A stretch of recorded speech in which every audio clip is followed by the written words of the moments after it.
Oke, selamat sore Bapak Ibu semuanya. Kembali bersama saya Ibu Gia. Dan kali ini saya akan mencoba memberikan gimana sih caranya mengikuti atau mendaftarkan diri dalam seleksi administrasi PPG Mapelpak tahun 2025 yang diselenggarakan oleh Ditjen Bimas Kristen Kementerian Agama Republik Indonesia. Oke, langsung aja. Pastikan Bapak Ibu sudah memiliki akun aktif di Simpatika ya.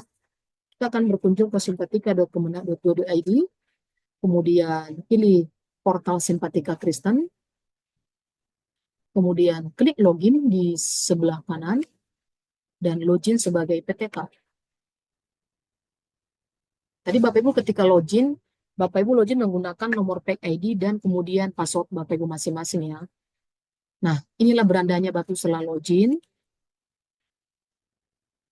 Kemudian setelah Bapak Ibu terdaftar aktif di Simpatika pada semester ini, Bapak Ibu langsung saja melakukan pendaftaran PPG 2025 dengan melakukan klik di fitur, ini sebelah kiri ini ada fitur PPG dalam jabatan.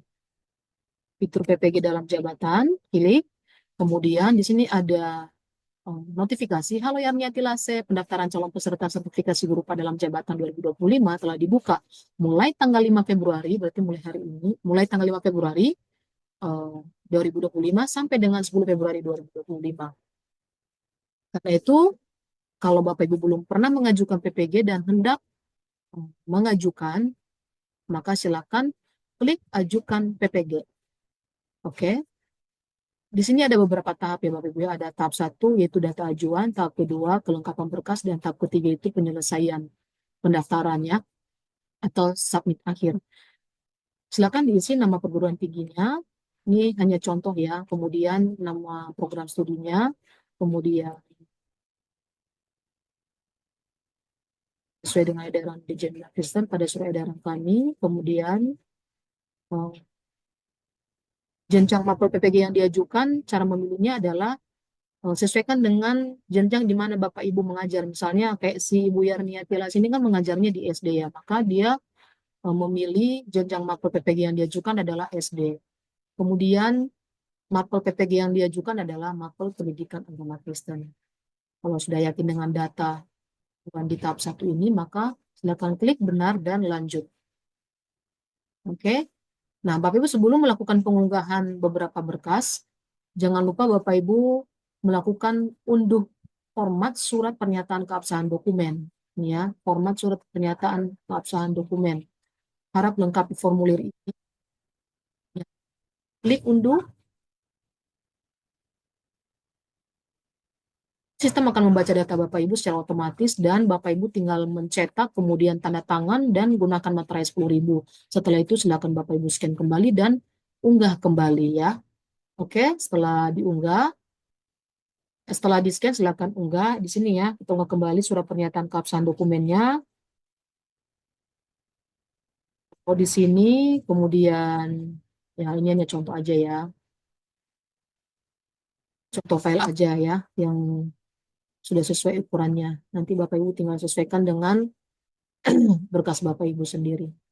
Unggah berkas ijazah pendidikan minimal D4 atau S1 yang linear ya.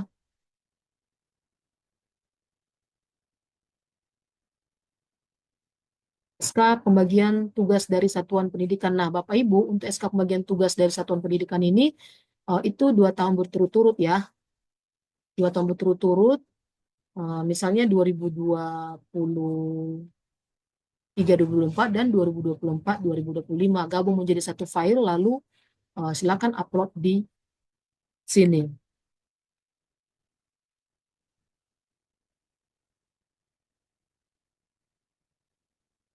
Jangan lupa save. Kemudian SK pengangkatan pertama sebagai guru pendidikan agama Kristen, silakan Bapak Ibu mengunggah SK pertama banget Bapak Ibu menjadi guru gitu loh.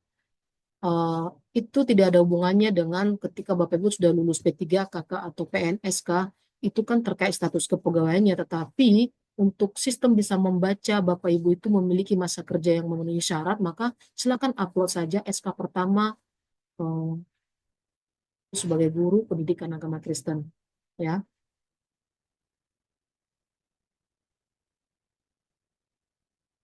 Dan ada beberapa pertanyaan, gimana sih? Saya kan lulus P3K 2024, udah ada SK-nya. Nah, silakan Bapak Ibu melakukan pemutakhiran data kepegawaian Bapak Ibu di riwayat kepegawaian di sini nih ya. Nanti di situ bisa Bapak Ibu tambahkan terkait perubahan status kepegawaiannya dari non PNS menjadi PNS kah atau dari non PNS menjadi P3KK gitu ya.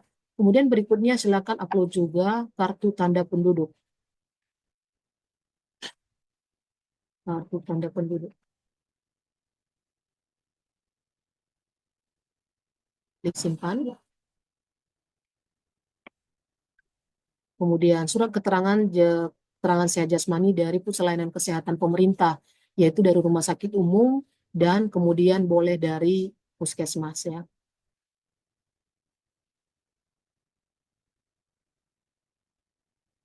Simpan. Baik Bapak Ibu, setelah semuanya sudah diunggah berkasnya, pastikan semua berkas yang diunggah ini sudah sesuai dan sudah benar. Apabila masih ragu, jangan langsung submit dulu ya. Bapak Ibu masih bisa melakukan pembatalan dan melakukan edit kembali seperti itu ya. Apabila Bapak Ibu memperbaiki data di data ajuan, silakan klik kembali gitu ya. Tapi kalau ini sudah yakin banget, maka silakan klik benar dan lanjut. Nah, ini sudah tahapan akhir ya Bapak Ibu ya. Tahapan akhir ini, sebelum kita melakukan simpan sebagai submit akhir, nanti kalau kita sudah simpan, kita nggak akan bisa mengubah lagi atau melakukan perubahan data lagi apabila ada kesalahan. Karena itu pastikan semua data yang sudah diinput itu benar. Apabila masih ragu, jangan disimpan dulu. Silakan klik batal atau edit kembali seperti itu. Tapi kalau sudah yakin, tinggal lakukan klik simpan dan nanti sistem akan berikan notifikasi Bapak Ibu sudah selesai melakukan pengajuan PPG-nya pada sistem Simpatika seperti itu. Nah, oke, demikian tutorial dari saya kali ini. Semoga ini bermanfaat buat teman-teman semuanya. Selamat mengikuti seleksi PPG 2025.